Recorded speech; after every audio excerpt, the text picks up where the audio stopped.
தங்கமே, இன்று உன் அப்பன் உனக்கு ஒரு முக்கிய செய்தியோடு வந்திருக்கிறேன். என் குழந்தையே, உன்னை கண்ணீர் சிந்த வைத்தவன், உன்னை கவலைப்பட வைத்தவன், எப்பொழுதும் நீ வேதனையில் இருக்க வேண்டும் என்று நினைத்தவன், இப்பொழுது அவனுடைய இல்லத்தில் ஒரு மிக பெரிய இழப்பை சந்திக்க போகின்றான். என்ன செய்வது என்று தெரியாமல் அங்குமிங்குமாக விழிபிதுங்கி நின்று கொண்டிருக்கின்றான். இவன் யார்? எதற்காக இவர் இப்படி ஒரு தண்டனை கிடைத்தது? யார் இதனை இவர் எல்லாம் கொடுத்தது என்பதை என் பிள்ளை நீ தெரிந்து கொள்ள வேண்டும் அல்லவா? உன்னை சுற்றி சுற்றி வந்த விஷயம் நம்முடைய எண்ணத்தில் இருந்து நிச்சயமாக தெரிந்து கொள்ள வேண்டும். உன்னுடைய வாழ்க்கையில் இத்தனை நாளும் உன்னை சுற்றி வந்த விஷயம், இத்தனை நாளும் உன்னை வேதனைப்படுத்தி கொண்டு இருந்த விஷயங்கள் என்று இவையெல்லாம் உன்னை போட்டு பாடாய் படுத்தி எடுத்தது என்றுதான் நம்முடைய கவலை எல்லாம் தீர்வு கிடைக்க இன்று இந்த வாழ்க்கையில் நமக்கான நன்மை பிறக்குமா என்று சொல்லி தானாக ஒவ்வொரு நல்ல நேரத்தையும் எதிர்பார்த்து கொண்டிருந்த என் பிள்ளை, இப்பொழுது இந்த வாழ்க்கையானது உனக்கென கொடுக்கின்ற ஒவ்வொரு நன்மையையும் தீயமாக பெற்றுக்கொண்டு நீ தைரியமாக இருக்க வேண்டும்.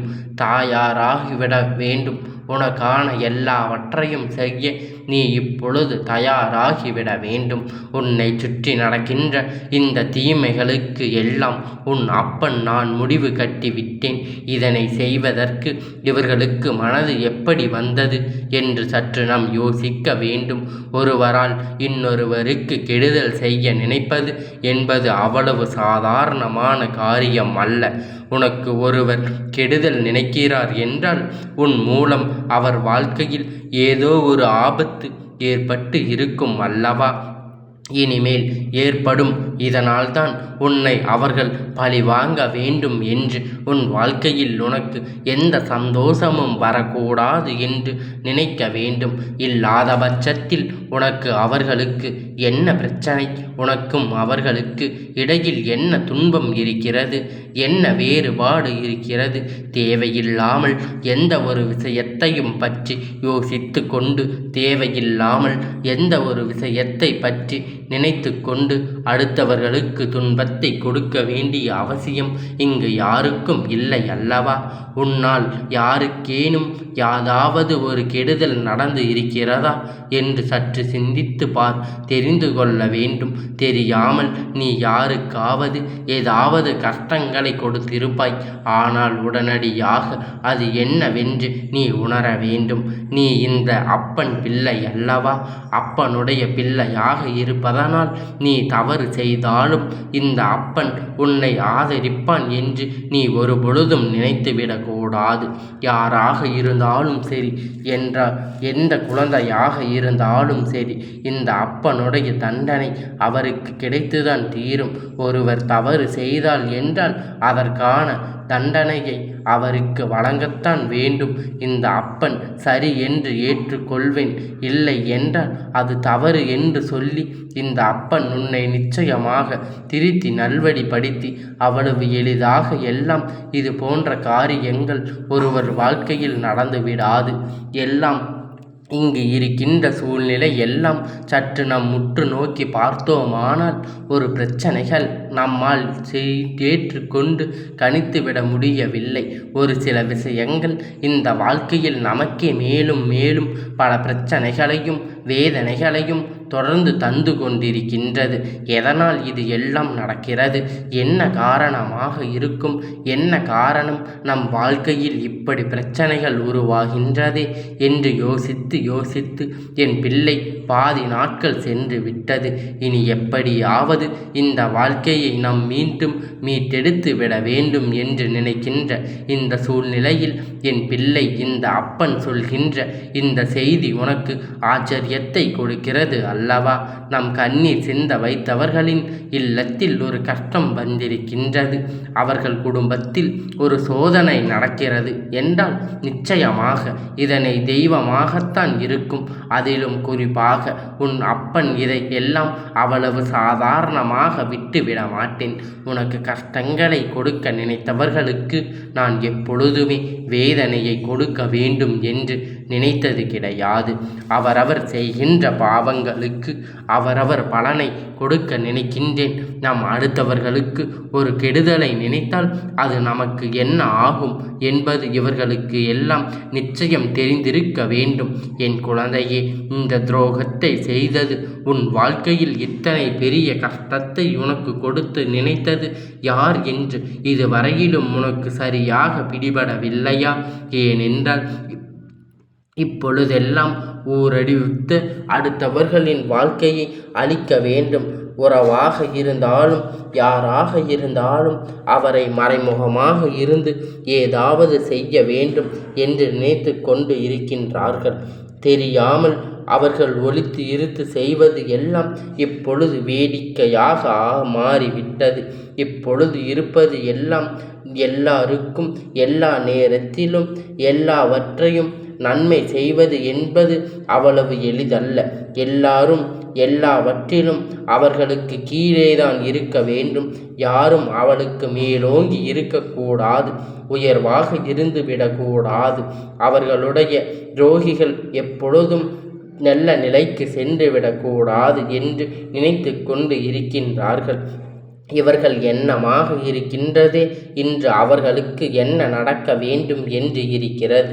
அவர்களுக்கு என்ன நடக்க வேண்டும் என்று இருக்கிறதோ அது மட்டும்தான் நடக்க வேண்டும் என்று யோசிக்கின்றார்கள்.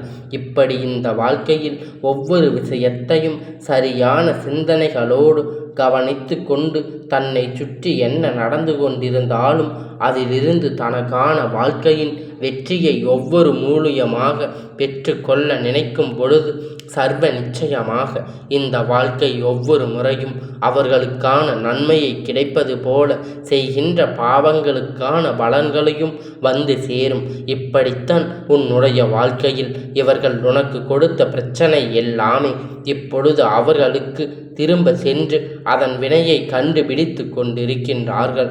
ஒருவருக்கு துன்பம் கொடுத்து அடுத்தவர் சிந்திய கண்ணீர் துளியை எல்லாம் கீழே படும்படி முன்னே அந்த பாவம் அவர்களை துரத்தி அடிக்க தொடங்கிவிடும்.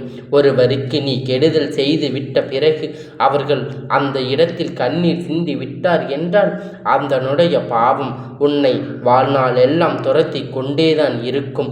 அடுத்தவருக்கு செய்வதற்கு முன்பாக யோசித்து இருக்க வேண்டும். அடுத்தவருக்கு செய்வதற்கு முன்பாக புத்தி வேலை செய்திருக்க வேண்டும். நம் இவர்களின் கண்ணீரை சிந்த விட்டு விட்டோமே, இவர்களுக்கு கஷ்டத்தை கொடுத்து விட்டோமே, அதாவது அவர்களுடைய கஷ்டத்திற்கான காரணமாக இல்லை என்றாலும் கூட அவர்களின் கண்ணீர் வடிக்கும் பொழுது அதை கண்டு ரசித்து இருந்தாலே அங்கு கஷ்டம்தான். கண்டு ரசித்திருந்தால் அங்கு மேலும் மேலும் வேதனை தான். என்ன நடக்கிறது, ஏது நடக்கிறது என்று யோசித்து என் குழந்தை, உன்னுடைய வாழ்க்கையில் நீ தொலைத்து விட்ட ஒவ்வொரு விஷயங்களை பற்றியும் நீ சரியாக என்னவென்று சிந்திக்க வேண்டும். தருணம் உனக்கு வந்து விட்டது. அப்பன் சொல்ல போகின்ற விஷயம் எல்லாம் ஒரு துளி அளவு கூட விட்டு விடாமல் கவனமாக கேள். என் குழந்தையே, அப்பன் பலமுறை உன்னிடத்தில் பல விஷயங்களை சொல்லி இருக்கின்றேன்.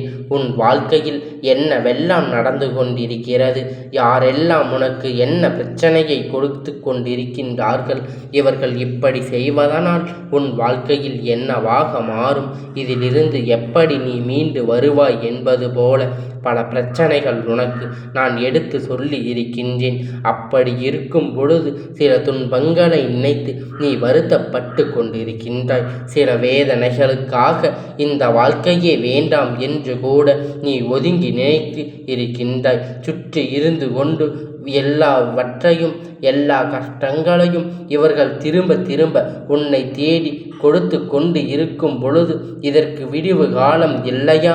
நாம் இந்த உலகத்தை விட்டு சென்றால்தான் இந்த பிரச்சனை எல்லாம் முடியும் என்று கூட என் குழந்தை நீ நினைக்கின்றாய்.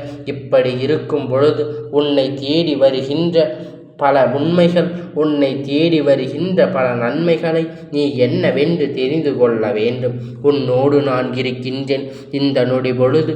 உன்னோடு நான் இருக்கின்ற இந்த நேரத்தில் இவர்கள் செய்த விஷயம் எல்லாம் அப்பன் தண்டனை கொடுக்காமல் விட்டு விடுவேனா?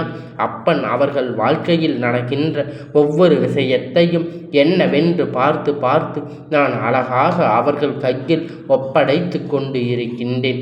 ஆனால் அவர்களின் புத்தி மட்டும் ஏன் இப்படி போகிறது என்றுதான் தெரியவில்லை. எந்த நிலையிலும் அடுத்தவருக்கு நல்லது செய்யாவிட்டாலும் பரவாயில்லை. ஒரு பொழுதும் யாருக்கும் எந்த வகையிலும் கெடுதல் நினைக்கக்கூடாது. எந்த அளவிற்கு நன்மைகளை செய்கின்றோமோ எந்த பல மடங்கு அதிகமாக நன்மைகள் நம்மை அங்கு தேடி வரும் என்பதை புரிந்து கொள்ள வேண்டும். என்ன நடந்தாலும் இந்த வாழ்க்கை நாம் செய்த செயல்களை எல்லாம் காத்து கொண்டு இருக்கிறது. சில விஷயத்தை நினைத்து எப்பொழுதும் வருத்தப்பட்டு கொண்டிருக்காமல் நம்மை தேடி வருகின்ற ஒவ்வொரு உண்மைகளையும் என்னவென்று நாம் புரிந்து கொள்ள வேண்டும். உன்னோடு இருக்கின்ற இந்த நாட்கள் இந்த வாழ்க்கையில் உனக்கு எதையெல்லாம் கொடுக்கிறது என்று சற்று சிந்தித்து பார்க்க வேண்டும். அப்பன் சொன்ன வார்த்தைகள் எல்லாம் யார் தன் வாழ்க்கையில் பின்பற்றி வருகின்றார்களோ அவர்களுக்கு தெய்வம் ஒரு பொழுதும் தண்டனையை கொடுக்காது. இதை மீறி அதற்கு எதிராகும் பொழுது வேடிக்கை பார்த்து கொண்டு ஒரு கண்ணீர் துளிக்கு நிம்மதியில்லாமல் ஒரு சூழ்நிலை, நிம்மதியில்லாத ஒரு நேரம் இவர்கள் வாழ்க்கையில் அமைந்திருக்கிறது. என்ன நடந்தாலும் எல்லா கஷ்டத்தையும் தாண்டி இந்த வாழ்க்கையில் என்ன கொடுக்க வேண்டும் என்று இந்த அப்பனுக்கு தெரியும். இறக்கப்பட வேண்டிய நேரம் முடிந்து விட்டது. இவர்கள் கண்ணீரை வரவழைக்கும் பொழுது இறக்கப்படவில்லை அல்லவா? அப்படியானால் ஒருவருக்கு கண்ணீர் வரும் பொழுது அவர் இறக்கப்படவில்லை என்றால் அவர்களுக்கு கண்ணீர் வருவதில் எந்த ஒரு விதமான ஆட்சேபனையும் இல்லை. அப்படியானால் நாமும் இனி இவர்களுக்கு இறக்கப்பட வேண்டிய அவசியமில்லை. என்ன செய்ய வேண்டும் என்பதை சரியாக இவர்கள் நிச்சயமாக இந்த வாழ்க்கை அத்தனை விஷயங்களையும் தன் செய்து கொண்டிருக்கின்றது. ஏது நடக்கிறது இதை சார்ந்து ஒவ்வொரு உண்மைகளுக்கும் நான் நினைத்த விஷயங்களை எல்லாம் நல்லபடியாக மாற்றிக்கொண்டு எப்பொழுதுமே தயாராக இருந்து கொண்டிருக்க வேண்டும். உன்னால் முடியாத பல காரியம் கூட இந்த வாழ்க்கையில் உனக்கான நன்மையை கொண்டு வந்து தருகிறது. அதனால் என்ன நடந்தாலும் அதிலிருந்து உனக்கான தேடல்களை சரியாக நீ பெற்று கொள்ள வேண்டும். இவர்கள் எல்லாம் நினைத்து வருத்தப்பட்டு கொண்டிருக்காது. இவர்களுக்கு என்ன கொடுக்க வேண்டுமோ அதை அப்பன் தரமாக கொடுத்திருக்கின்றேன். யாருக்கெல்லாம் உன் குடும்பத்தில் பழி வாங்க நினைத்தார்களோ அதுபோல அவர்கள் குடும்பத்தில் இந்த வேதனையை அனுபவித்து கொண்டு இருக்கின்றார்கள். ஒவ்வொரு உறவு கண்ணீரில் மிதந்து கொண்டிருக்கின்றது. பிரச்சனை போட்டு அவர்களை பாடாக படுத்தி கொண்டிருக்கின்றது. எப்பேற்பட்ட கஷ்டத்திலும் இருந்து இந்த வாழ்க்கையில் அவர்களுக்கு வேதனை வந்து கொண்டே இருக்கின்றது. நல்ல மாற்றங்களை இந்த வாழ்க்கையில் இந்த அப்பன் உனக்கு கொடுக்க நினைக்கும் பொழுது இந்த தீமை உன்னை ஆட்டி படைத்ததை நான் அறிவேன். உனக்கு எப்பொழுதும் விடுதலை கிடைக்கும் என்று நான் ஏற்படுத்திய முடிவு தான் இந்த முடிவு. இன்னும் தொடர்ந்து கொண்டே இருந்தோம். ஆனால் இவர்கள் மேலும் மேலும் உனக்கு பிரச்சனைகளை கொடுப்பார்கள். அவர்கள் என்ன பிரச்சனை கொடுக்க நினைத்தார்களோ அதை நான் கொடுக்கின்றேன். எந்த விஷயத்தில் உன் வாழ்க்கையில் இவர்கள் அழிக்க நினைத்தார்களோ அந்த விஷயங்களை அவர்களுக்கு நான் கொடுக்கின்றேன். நிச்சயமாக இதிலிருந்து இனி ஒருபோதும் அவர்களால் தப்பிக்க முடியாது. உனக்கு ஒரு கெடுதல் செய்ய நினைத்தால் அது அப்படியே அவர்களுக்கு செல்லும். அதனால் எக்காரணம் கொண்டும் இது போன்ற விஷயங்களை நீ செய்து விடாதே. அதனை கெடுத்து விட மாட்டார்கள். என்ன சொன்னால் வார்த்தைகளை இப்பொழுதும் நல்லது நடக்கும். உன்னோடு நான் இருக்கும் வரை உனக்காக செய்து கொடுத்து கொண்டிருக்கின்ற ஒவ்வொரு விஷயங்களையும் என்னவென்று நீ புரிந்து கொண்டால் இருக்கையில் உனக்கான நன்மை இல்லாமல் இருந்தால் எல்லாம் போதும். இனிமேல் உன்னை தேடி வருவது எல்லாமே நிச்சயமாக உன்னுடைய கஷ்ட காலத்தை முடித்து விட்டது. உனக்கான கவனத்தோடு நீ செயல்பட வேண்டும். எப்பொழுதும் இந்த வாழ்க்கை உனக்கு வரவிருக்கின்ற ஒவ்வொரு உண்மையும் நீ என்னவென்று புரிந்து கொள்ள தொடங்கு. சுற்றி இருக்கின்றவர் யாருமே நல்லவர்கள் அல்ல. உனக்கு கெடுதல் செய்ய நினைத்தவர்களுக்கு நீ மன்னிப்பு கொடுக்க வேண்டிய அவசியம் இல்லை. உனக்கு ஒரு பொழுதும் அந்த விதமான எண்ணத்தை நீ புரிந்து கொள்ள வேண்டும். இனிமேல் உன்னை யாரேனும் தொடர நினைத்தால் இந்த அப்பன் அதற்கு சரியான பதிலடியை மீட்டு கொடுக்க வேண்டி இருக்கிறது. இந்த அப்பன் அதற்கான தண்டனையை நிச்சயமாக நான் அவருக்கு கொடுத்து விடுவேன். என் பிள்ளைக்கு யாராவது ஒருவர் கெடுதல் நினைத்தார்கள் என்றால் அதற்கான பதிலடியை அவர்களுக்கு நிச்சயமாக அவர் இடத்தில் கொண்டு சேர்ப்பேன். இந்த அப்பனுடைய ஆசீர்வாதம் இந்த குழந்தைக்கு இருக்கும் வரை ஒரு நாளும் உனக்கான துன்பம் முன்னிடத்தில் வந்து விடாது. இந்த அப்பனுடைய ஆசீர்வாதம் எப்பொழுதும் உனக்கு முழுமையாக கிடைத்து கொண்டே இருக்கும்.